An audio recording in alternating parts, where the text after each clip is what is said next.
basically, once I came on board with the commission had already decided that we needed to open up, and have community meetings at least once to twice a week and engage the public. And there were definitely members on that commission who were on there because they really wanted to see change happen. And like I said, there were probably others on there that want to change less than others.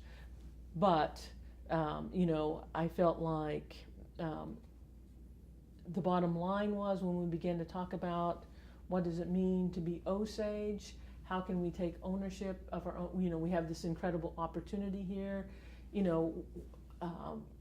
the same time we were bringing trainers in like, Joe and Steve and Miriam and, other folks in state, other Indian scholars in state, to come talk to the commission about what is government reform, where does sovereignty lie. My big thing was, sovereignty lies with the people, not with the elected officials. The elected officials come and go, but sovereignty always lies with the people. And so it is so important that we engage Osage citizens and try to bring them in. For one reason, because we had opened up Citizenry and we still weren't having a lot of people enroll as citizens at that point.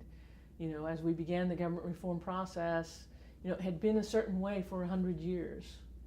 And, we still had a lot of the head right holders saying things like, I had to wait, you should have to wait, And like I said, it's always a bittersweet moment. It was always a bittersweet moment because what it had meant was that your parents had passed away for you to become a citizen, for you to get those property rights to the oil royalties.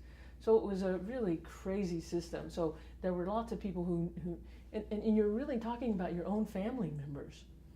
That's who's going to become citizens. So, it wasn't a blood quantum issue. It was a completely different issue, but it was as divisive as a blood quantum issue.